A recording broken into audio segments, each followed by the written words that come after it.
बेशक दुनिया की ज़ाहिरी आसाइशें बहुत जल्द समझ में आने वाली शय हैं, लेकिन बातिन के राज कोई नहीं जानता। मैं भी नहीं जानती थी कि मेरे खावंद की इतनी दौलत, कारोबार, कारें और कोठियों का मालिक कौन होगा।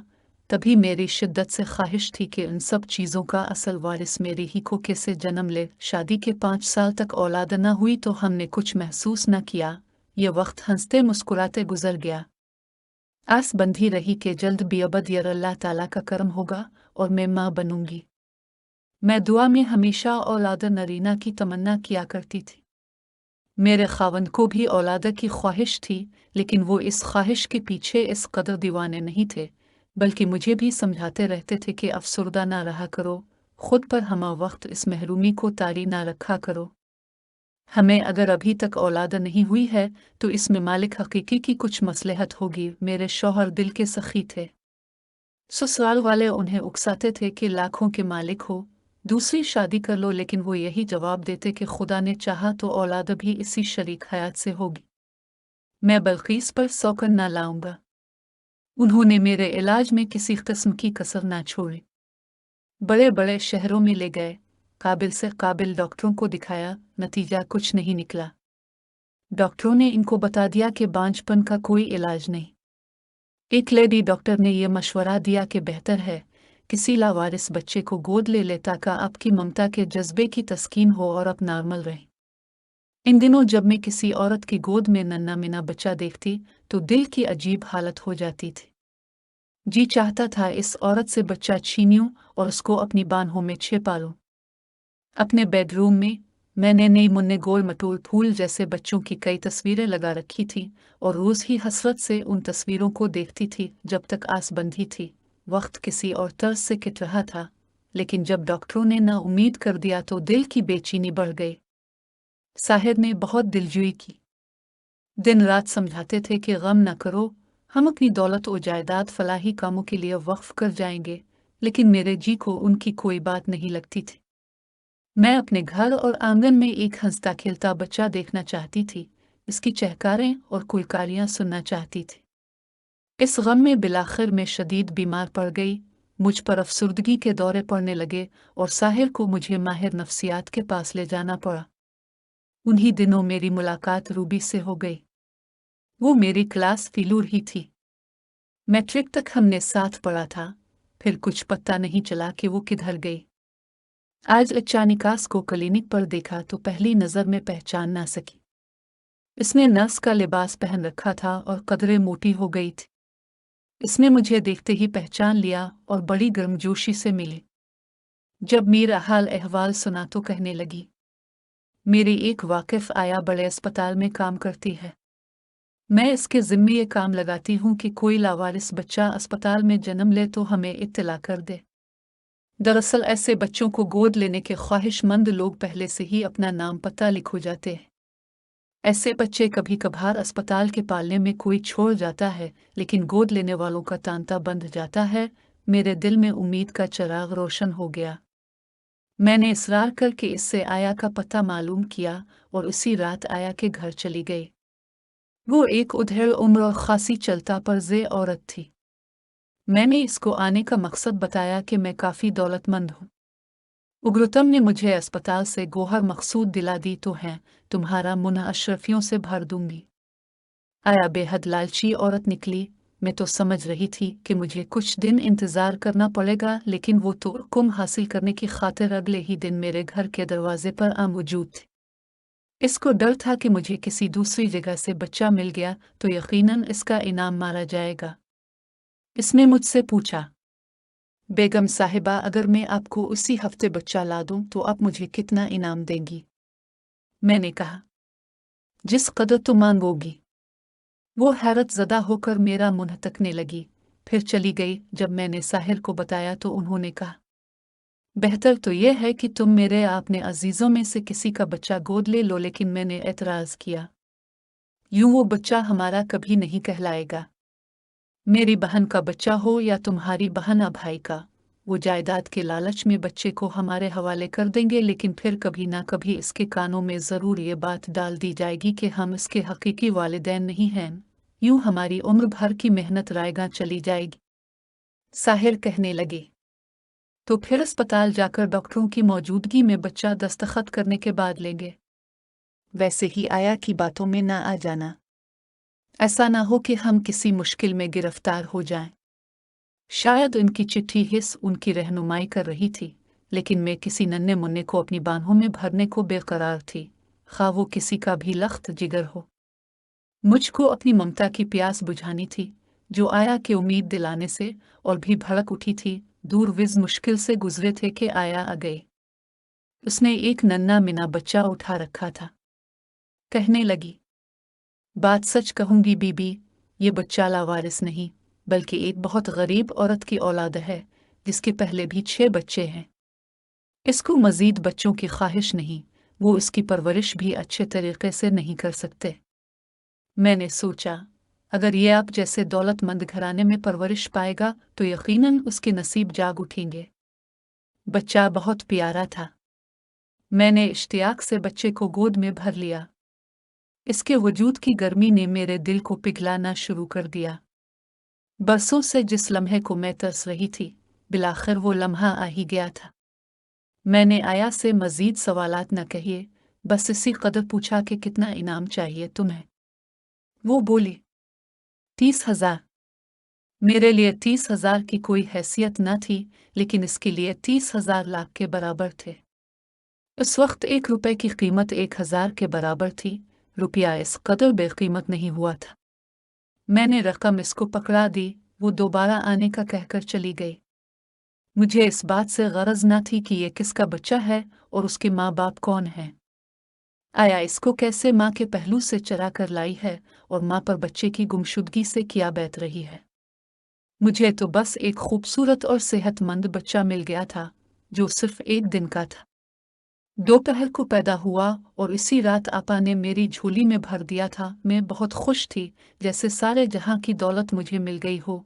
फूली नहीं सुमा रही थी जैसे मैं आज मुकम्मल हो गई थी। मैं चाहती थी कि अभी और इसी वक्त दफ्तर फ़ोन करके साहिर को खुशखबरी सुना दूं कि हमें हमारे बुढ़ापे का सहारा और जायदाद का वारिस मिल गया है, लेकिन ऐसा ना कर सकी क्योंकि उनके रद्द अमल से भी डर रही थी।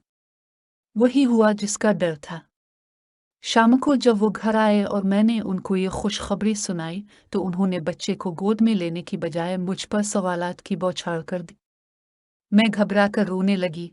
तब वो नरम पड़ गए और मुझे प्यार से समझाने लगे कि बल्कीस, तुम नहीं समझती, ये बहुत बड़ा जुर्म है। किसी माँ का लख्त जिगर चरा अलीना एक इंसानियत सोज फेल है। हम पर अगवा का केस भी बन सकता है। कोई खुशी से अपना बच्चा दे दे तो और बात है, लेकिन किसी का बच्चा वालिदैन की लाइल्मी में उठे ले जाना तो अजियत वाली बात है। वालिदैन के दिल पर तो क़यामत गुजर जाएगी।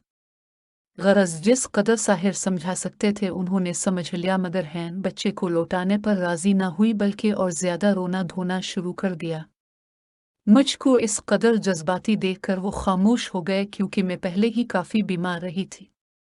बहरहाल उन्होंने इसी कदर कहा कि देखो बल्कीस, बुरे काम का अंजाम अच्छा नहीं हो सकता। मैं तुमको जज्बाती सदमा नहीं दे सकता, लेकिन तुम्हारे इस जुर्म में मुझे जबर असर यक होना पड़ रहा है, जिसका मुझको अफसोस है। मैं उनकी बातों से ज्यादा नन्हे मुन्ने में दिलचस्पी रखती थी। उन्होंने हमेशा मेरी हर जिद के सामने हथियार डाले थे। इनकी खामोशी ने मेरा हौसला दो चंद कर दिया। मैंने खुशी से आंसू पूछ डाले और इसी वक्त नन्हे मुन्ने के लिए खरीदारी करने निकल खड़ी हुई। 1 हफ्ते बाद आया आई, बोली, बेगम साहिबा, आपकी खातिर जान पर खेल कर ये काम किया था। बच्चे की माँ की बुरी हालत थी। मैंने रात को बच्चा पालने से उठाया और गंटेर की तरह बगल में दबाकर निकल गई थी। शुक्र है कि किसी ने तवज्जो नहीं दी, वरना बेमौत मारी जाती। सुबह 4 बजे उन्हें पता चला कि बच्चा पालने में नहीं है। बच्चे के माँ बाप गरीब थे, किसी का कुछ बिगाड़ नहीं सकते थे, वरना शामत आ सकती थी। वो अभी तक अस्पताल के चक्कर ही लगा रहे हैं। मैंने इसको आने जाने का खर्चा दिया और कहा, बस अब यहाँ काफी दिनों तक मत आना, कहीं ऐसा ना हो पुलिस तुम्हारी निगरानी कर रही हो और किसी को शक हो जाए। मैंने मुलाजमीन से भी ये कहा था कि ये बच्चा मेरी भांजी का है, वो बीमार है इसलिए मुझे दिया है। कुछ दिन तक मैं डरी सभी रही, पास पड़ोस वालों को भी मशकूक न होने दिया। फिर जल्द ही मैंने इस बच्चे की खातिर रहाइश तब्दील कर ली और हम शहर से निस्बतन दूर नई कोठी में आ गए। कुदरत के इस हुसैन तोहफे का नाम मैंने मुरान रखा था। इसकी परवरिश मैंने बहुत नाजो नाम से की। हकीकी माँ का प्यार दिया और साहिर ने तो हद कर दी। वो मर्दाल थे लेकिन उन्होंने मुझसे भी ज्यादा मुराद को चाहा, हत्ता कि जब वो मैं बरसका हो गया तो अपनी जिंदगी में ही सब कुछ इसके नाम कर दिया ताकि कोई रिश्तेदार उनके बाद जायदाद की खातिर इससे ना उलझे। कहते हैं कि जिन बच्चों को माँ बाप का प्यार मिले वो सांवर जाते हैं। हमने इसी मकूले पर अमल किया लेकिन हमारी फिक्र गलत साबित हुई। खुदा जाने इसकी तरबियत में हमसे क्या कोताही हुई कि हमारे लाड प्यार ने इसे संवारने की बजाय बिगाड़ कर रख दिया। इसने FSC के बाद पढ़ाई छोड़ दी। साहिर ने बहुत जोर लगाया लेकिन साहिबजादे ने कॉलेज का रुख न किया। उन्होंने चाहा कि इसको बैरून मुल्क आला तालीम के लिए भिजवा दें मगर मुरादकार हजम पढ़ाई की जानिब था ही नहीं। वो तो पढ़ने से भागता था। आला तालीम के लिए बैरून मुल्क किया जाता। FSC तक वो ठीक रहा, फिर आवारा गर्दी करने लगा। सुबह से कार लेकर निकल जाता, रात गया आता। गलत किस्म के दोस्तों ने इसको सीधे रास्ते से भटका दिया था। साहिर तमाम दिन कारोबार में मसरूफ रहते थे, इसकी निगरानी नहीं कर सकते थे। ये मेरा फर्ज था कि इस पर नजर रखती लेकिन मैं उसकी कोताहियों को साहिर से छुपाती और उन पर पर्दा डाल देती। मुबादा साहिर इसका जेब खर्च बंद कर दे, कोई पाबंदी लगा दे, तब मेरे लाडले का दिल बुरा हो जाएगा। मुमकिन है वो खफा होकर घर से ही निकल जाए। वक्त गुजरता रहा। साहिर कभी मुल्क में तो कभी कारोबार के सिलसिले में मुल्क से बाहर चले जाते और अपना अख्तर मुराद के सपर डाल कर जाते, मगर वो उधर तवज्जो ही ना देता। खुदा जाने इसकी क्या सरगर्मियां थीं। उन्हीं दिनों साहिर अलील हो गए। काफी दिन अस्पताल में रहे। रिश्तेदार चामे गोइयां करने लगे कि खुदा जाने मुराद लिपालक है या उनका अपना बेटा है। जब तक मेरे शौहर जिंदा रहे इसी के लिए कमाते रहे और इसी के लिए सोचते रहे। हालांकि उनकी सेहत जवाब दे चुकी थी, फिर भी वो 3 बरस अपनी कुव्वत इरादी से काम करते रहे। 3 बरस बाद उनका इंतकाल हो गया और सब कुछ मुराद के हाथों में आ गया, मगर वो कारोबार की बारीकियों को नहीं समझता था।